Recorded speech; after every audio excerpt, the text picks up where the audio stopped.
Thank you for turning to page 121. Today we're going to take a look at tabletop combat in Mongoose Traveler 2nd Edition. I'm going to be taking everything out of the 2022 core rulebook update. And a couple of hiccups that I've found a little bit in running a tabletop combat versus just running a character out of Mongoose.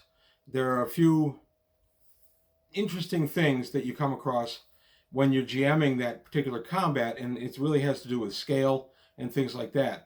So we're going to have to take a good hard look at some of the scale of combat, and you're calculating when a weapon's in short range, which by Mongoose is when you're within 25% of the stated range.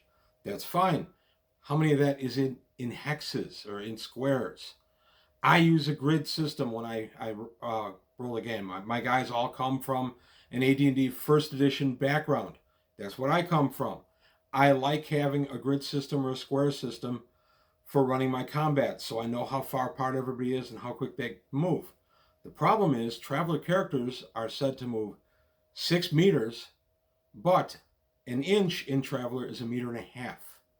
So 6 meter move translates to a 4 hex or 4 square movement for the character. So it gets a little interesting, and then you've got to calculate how far away you are on a grid system for your gun to be within 25% of its range, so you get that +1 bonus for short range. So some interesting questions that came up the last time I ran Traveler, because my guys tend to get into combats. We can and have run entire Traveler games that were nothing but role-playing, and they're a lot of fun, and I love doing that. But every once in a while, there's got to be a little bit of action to keep everybody on their toes. We had that this last week, and I, as the GM, had to do a lot of prep to come out of this book to meet a tabletop to go ahead and have my figures move about and have everything line up and work out. So I'm going to go into this a little bit. Some of the scale is fine, but some of the ways you're going to have to translate if you're going to be GM using just straight characters out of this book and translating them to basically a tactical tabletop.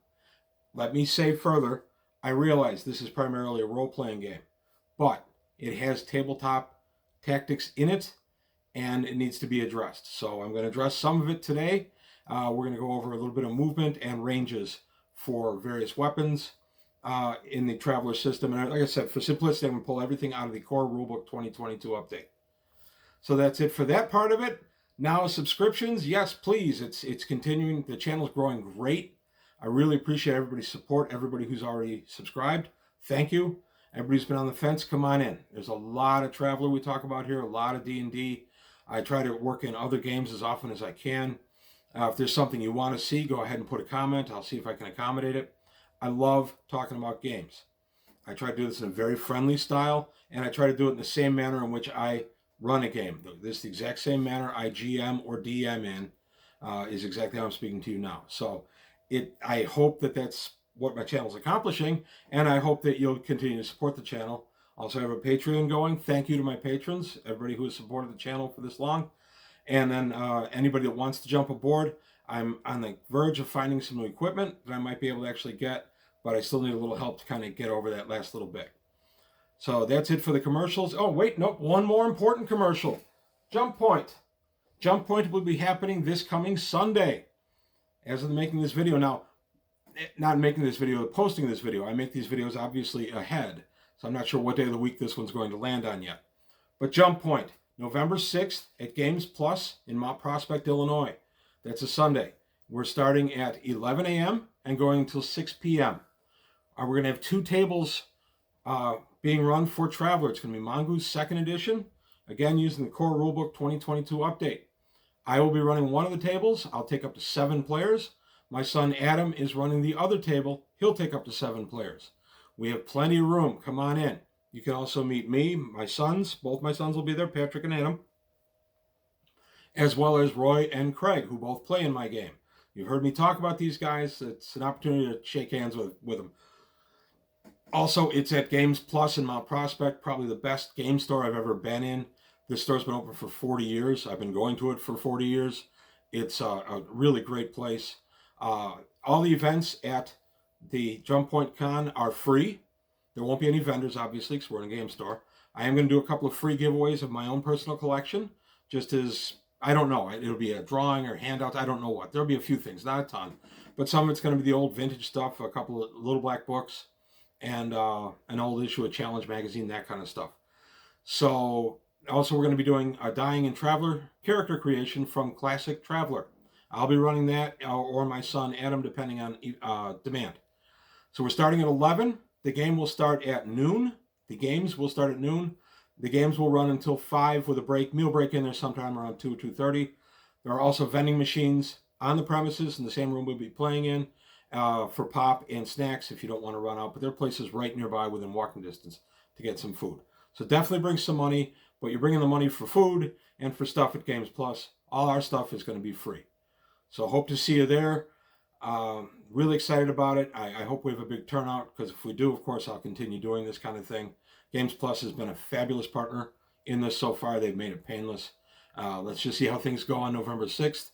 And a couple people have asked me to do a how-to video on organizing this, and I said, well, let's see how it goes off before I start spouting off about how I organize this thing.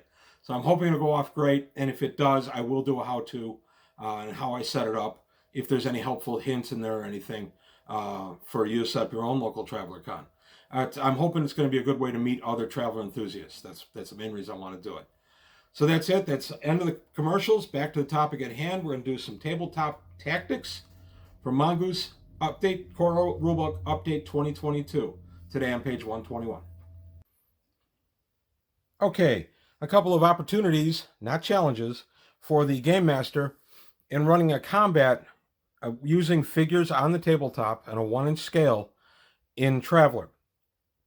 Traveler rules state that a human moves at 6 meters per action. So that would be 6 of the lesser actions or 3 of the lesser actions per combat round.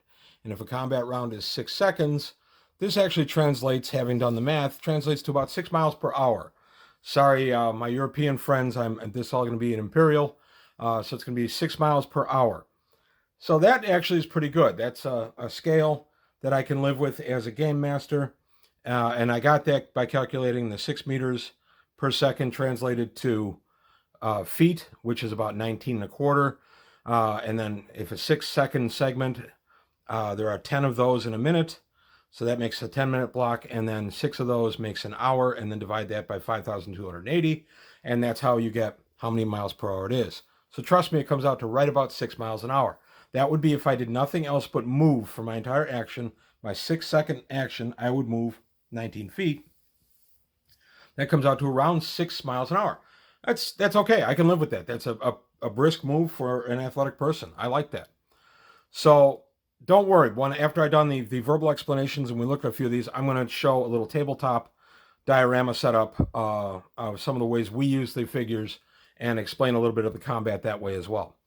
So now I've got that calculated. Okay, great. I'm good. Now, I know that there's a Traveler rule that says that if I'm within 25% of my range here, where range is, we'll say 20 meters because it's a Gauss pistol that I'm talking about. So I'm going to be using Gauss pistol in this. So it's 20 meters. Okay, how far in hexes is 20 meters? So that's easy. Quarter range for one thing. I'll get that first. So if it's a quarter range, 25% of 20 is going to be 5. So I'm at 5 hexes. And if each hex is 5 meters. So if each meter is 1.5, sorry, I lost my calculator here. There she is. So I'm at 5 meters, and 5 times, call it 3.25 feet. I'm not going to do the exact math. That's roughly 16 feet. So 16 feet would translate in this case to about 3 hexes. So the other way you could do it is you calculate how many hexes the Gauss pistol shoots and then just divide that by 4. So, okay, 16 feet, roughly 3 hexes. So now, for purposes of this conversation, I'm going to go ahead and I'm going to switch over to the little layout I've got set up, or I've got ready to go, and we're going to see how this translates exactly in inches. Okay, now we're back with my nifty little setup. These are some pieces that I'm working on for a Starship deck plan 3D. These are made out of Hearst Arts molds. If you followed my channel for a while, you've seen some of my other D&D stuff that Hearst Arts has made. These are basically molds that you pour plaster into, and it takes the shape, and you glue everything together. So for our purposes, this works out beautifully. I'm going to try to go more of an overhead shot, exactly. Okay, as we're taking a look at it, each of these squares is 1 inch. So that works perfectly for our scale. So each inch is roughly 1.5 meters. So at 1, 2, 3, 4, if the opponent was standing here and I had my Gauss gun, I would be roughly, actually in 3, I'm sorry, it's going to be in 3. I will be less than a quarter away, so I will get a +1 on my to hit for that one. If I were to, this person's already down, and I were to be firing at this individual, I won't get that because he's not within 25% of my range as listed on my weapon. Okay, so that's pretty straightforward. So I'm just taking that out, then it's going to be his dex and gun skill and his dex and gun skill, and we're going to just go ahead and go from there, and depending on what kind of armor and such that they're wearing.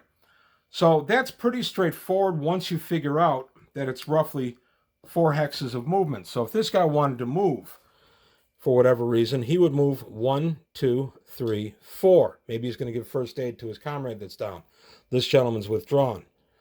Okay, so he's going to try to render first aid. So he decides he can't, it's too late, so he could move again for his next round. He could either go for a lesser action, 1, 2, 3, 4, and go into the room through the open door, or wisely wait, let the round reset, then move his 1, 2, 3, 4, where he'll have an opportunity to fire, and this gentleman will have an opportunity to fire. So that's a very quick look at a very easy combat.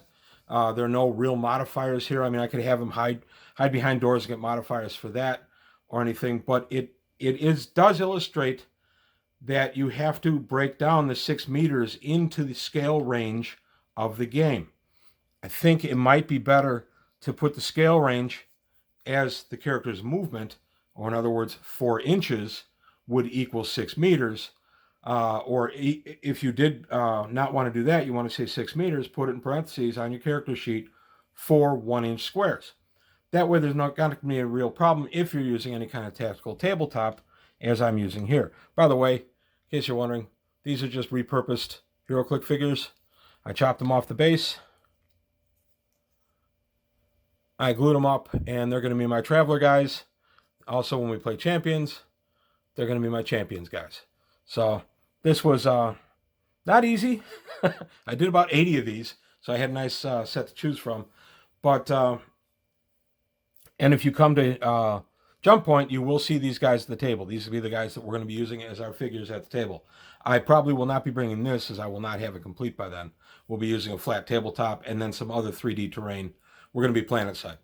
So that's one quick explanation of how you translate the 1-inch to the 6-meter movement. So now we're going to run into something else, because now my guys have gotten excited about combat armor. So let's go. We're going to cut away from this scene again, and we're going to go back to the book, and I'm going to take a look at some combat armor. I'm going to show you a few of the problems I'm running into with that. All right, now we're taking a look at combat armor. I'm going to focus in on the one section. There we go. We're going to take a look at the combat armor itself. Now, my guys have gotten a little flush with some cash from some of their endeavors, and they are illicit endeavors, which means they have contacts in low places.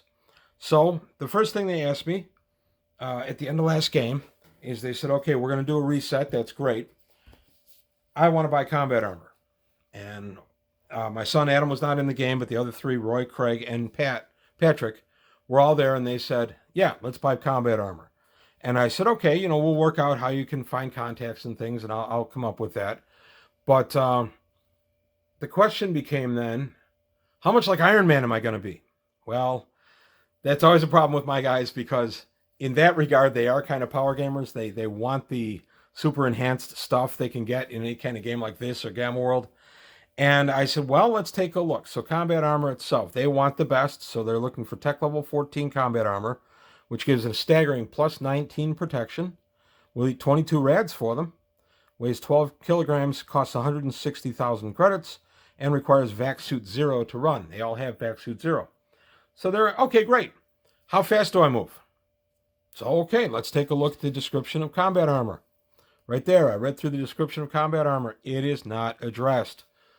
There apparently is no benefit or detriment for walking around in any kind of battle dress, combat armor, vac suits. I was a little disappointed in that. Now, battle dress does address strength and dex are enhanced by +4, and your damage is increased. There's an onboard computer 2, 6 hours air supply. And you actually, if you have tech level 14, you have strength 6 plus upgrades. Okay, so that's all good, but again, it doesn't really address movement. So are you faster, are you not faster, wearing different type of armor? And unfortunately, the answer is no. It doesn't seem to be that you are. Again, combat armor, I'm going to keep them in combat armor. I don't want them wandering around in battle dress. Again, they would only be able to use this in a hostile environment anyway, but battle dress is a little too quick of an upgrade for these guys. Plus, I know my players. So I'm going to stay with the combat armor, though. And the question becomes, do they move faster? Well, combat armor doesn't really augment their strength or dex, so I'm going to say no. So then the question becomes, do they move slower? And I'm going to say no. So I'm going to give them the same combat armor, or same movement they have in combat armor as they would have out of the combat armor. And since strength is not enhanced, then I've made it clear that the strength will not be enhanced. So that's kind of interesting that we're running into this. At this point, this is our 5th or 6th game of this, but there was some combat in the early go. I didn't really have to address a lot of it because they didn't have, I was able to just kind of wing it. But now that I'm dialing in and I really want to get the rules and I want to play exactly by Mongoose 2nd edition rules, I'm finding that I have a fair amount of work to do as the GM. I am a little surprised by that. I personally, as a consumer, would be interested in if Mongoose did any kind of a tactical tabletop booklet or any kind of thing, any kind of extra book to the core rule book, or just have it as part of a module or whatever, to actually address some of the tabletop tactics of the game. So I, as the GM, don't have to stop and recreate the wheel. Now, I realize I can go back to older editions of Traveller, and I do, and that's never a problem. I love looking through my old Traveller stuff. But that's not the point. When I'm sitting at the table, I'm running a game, I need this information at my fingertips. And fortunately, I recognized that I was missing it before we sat down to play. So I was able to work everything up and have it all ready and explain it to the guys as we started, because we knew that some of the earliest part of the night was going to be combat in that particular game. So I was able to have that all completely ready to go. So just a few things that I'm finding. Maybe this is addressed in the central supply catalog. More than this, I don't know. I don't have the central supply catalog, and honestly, I'm waiting. The 2023 update is coming out in December. I will be grabbing that then. And I'm going to see if any of that's addressed in the 2023 update. I realize Traveller is not a tabletop tactics game. I know that. Traveller's roots aren't even in that, unlike D&D. D&D started out as a tabletop war game. But there should be tabletop tactics rules addressed somewhere in the core rulebook for those of us who do play using miniatures and terrain. So that's it. I'm off my soapbox. I still love this book. This is still one of my all-time favorite rule books that I've ever bought for any game. And that's a strong statement. I stand by it. I enjoy the heck out of this book. But I found now, I'm really doing deep dives into this and that. I am finding that there's a couple things missing. So just maybe there's some stuff that can be addressed. I'll be addressing it, writing up my own charts so that I can do it on the fly. But now I'm going to have that separate piece of paper at my fingertips and have it ready to go, because nothing like that's really on the DM screen. But enough whining. I hope you didn't take it as whining. I still love Traveller. This is some of the fun of any kind of game like this, is finding things that you as the GM have to make up. And these aren't even house rules. These are just rules that are going to augment the game itself. So that's it for today from page 121. I thank you for your time. Give me comments. Maybe I'm wrong. Maybe my math is off. I don't know. It could be. It could be that your experience is different, or you use a different combat system than I do. I know that there are plenty of the older ones. Snapshot jumps to mind, where it's tabletop combat in its own game, and I could absolutely translate this even to Mongoose, but that's not what I'm choosing to do right now, and that's why I made this video. So any comments, criticisms, politely, I'm very interested. Thank you for watching. I appreciate your time. And as always, I'll see you next time on page 121.